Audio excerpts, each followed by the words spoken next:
Hi boys and girls, I wanted to make a quick tutorial that'll remind you how to use Illustrator. So this should be a quick review, I'm hoping. First thing to do is obviously go to File New, last initial, grade, and whatever the project ID is.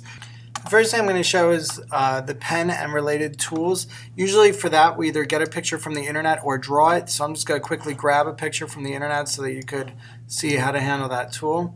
And you can see I just pulled it directly onto my page. I didn't put it on the desktop. I'm going to go over to, this is my selection or move tool. So if I want to move it or use transform-like functions, as in Photoshop, although this is Illustrator, you could do that without pressing Command T. You just use the selection tool. Now we're going to go to our pen tool. And remember, if you're making shapes like with sides and no curves, you can make those by just clicking all those anchor points or dots that are going to connect with straight lines automatically, and then you just want to seal up any shape that you make in Illustrator. However, Command Z, Command Z, Command Z, Command Z, we want to make curves because this object is curved. It's important to note that you don't want to use more anchor points than you need because that'll make your drawing look junky. So I'm clicking and dragging out my curves as big as I can. If I can't make the curve accurately, that means I went too far. Like this one is a little bit too far, so I'm going to make one curve here. I'm going to shut off my anchor point, which is important when you do any curve, and another curve here to make that one single line. Whenever you're making a curve, you want to shut off your anchor point because that disconnects the handle so that there's not an extra handle there. If you don't click off your anchor point here, you can see that I have both handles, and I'm going to try and make this curve, and it looks like it's going over itself. You can see it's struggling to try and do that. So you don't want to make the path go over itself. You want to shut off that extra handle and then make the following path, and you can see how easy that just falls right into place. I stopped over here because I wanted to bring up that this white space is starting to consume Mickey Mouse, and it's difficult for me to see where is next. I know it's somewhere over here that his ear connects. So I might just go here to my red slash and turn that off for a second. That's going to create another problem for us I'm going to talk about in just a second, but this will at least allow me to see my outermost path or the perimeter of my object, which is what I'm tracing here. By the way, you often want to do that in Illustrator. You don't want to follow along this line here. You're trying to do the outermost path because the foremost part of Illustrator is about shapes, and you want to create those shapes almost as if you're cutting out a stencil of the shape of Mickey Mouse's head. So we're not going to go around for any details. We're just going to do the outermost perimeter first. Sometimes in the middle of my drawing, I end up using another tool for a minute. If you do that, you have to go back to your regular pen tool and make sure that you line it up on your last, make sure that you have your path selected, and then with your pen tool, find your last anchor point.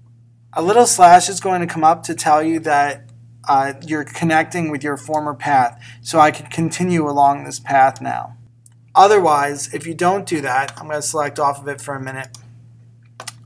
Your paths will be disconnected, and when you go to color it, let's say I finish this up, when you go to color it, it's never going to color right. So if I select this path and color it, you could see that it only colors around that path. And if I select this path and color it, you could see that that doesn't work. So you needed to do the whole perimeter in one solid path.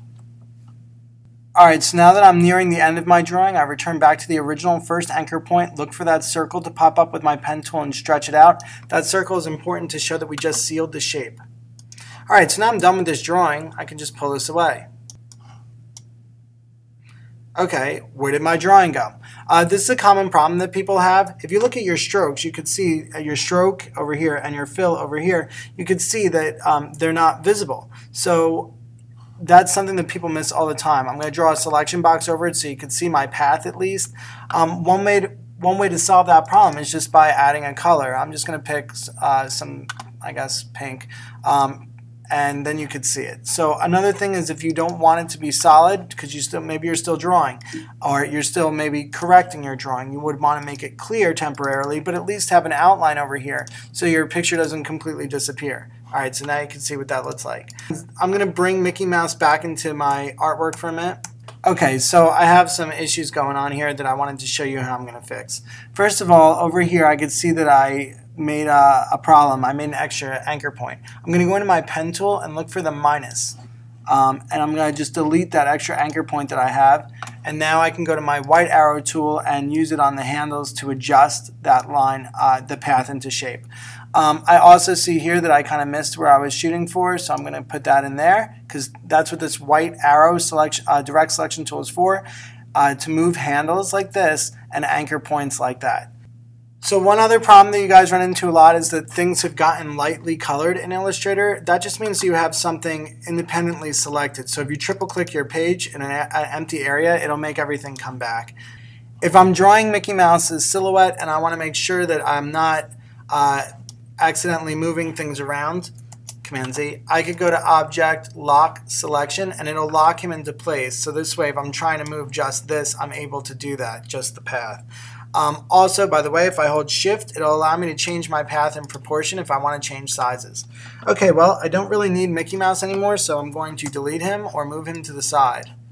I can't because he's locked, so we have to go to Object, Unlock All before we can do that. Alright, so I'm going to move Mickey Mouse to the side here. Okay, so some quick things about the options bar. If I select one of my paths, you know that you could change the things up here, like your fill. Whether or not it has a different color stroke, how thick the stroke is, whether or not your stroke is uniform thickness the whole way, whether or not you want it to be a textured stroke. And by the way, there's a bunch more, especially in artistic here, that are really fun to play with. I recommend it. You might add a style to that thing. Again, going through these folders is where you're going to explore and find things that not everybody has. So you could start attributing these different kinds of styles to your path if you wish. With text, you could use your text tool to click and release on your page. You don't need to drag a box. You might want to change some things up here. I like to make it bigger than that actually, so I'm going to make it 150. And you could just type that in. You also want to change your font to something that's not terminally boring, but if you look through these fonts, it's difficult to remember what's what. So instead, I like to go to Type, Font, and it at least shows examples of all my different fonts. Now I might have more than you because I downloaded them from places like dafont.com, but you could use whatever methods you want, either by going through these or other websites to find different fonts if you want to download them. So if I wanted to make a different text, I would click off the text tool, go back to the text tool, put it somewhere else, and make another one like that. This allows me ultimate control because now I can overlap them, and especially as you can tell, if I use different colors, this will come out looking really cool.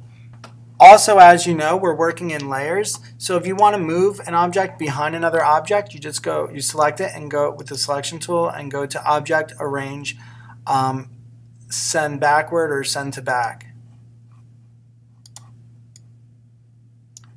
Alright, I really like how this M looks, so I'm going to group it. I'm going to select both of them at the same time and press Command G to group them. If I ever want to ungroup them, and I also could have, to group them, I could also come to Object Group. I could also go to Ungroup or Command Shift G. To duplicate in Illustrator, we hold down the Alt button and use our selection tool. So with those simple methods, I already made a nice new Mickey Mouse logo. I feel like it could use what's called an offset shadow, so I'm going to use my duplication method. I'm going to make a black or darker Mickey Mouse. I could also use a fade for this. I think that looks interesting. Maybe we'll keep that. Object, Send to Back, and I'm going to offset the shadow just a little bit so you could see it, but also so there you go. So it looks almost like it's a little bit of a 3D shape now. So that's an offset shadow. I already talked to you about how we can manipulate our stroke up here, and if we wanted to make that shadow an outline instead, usually you can just make that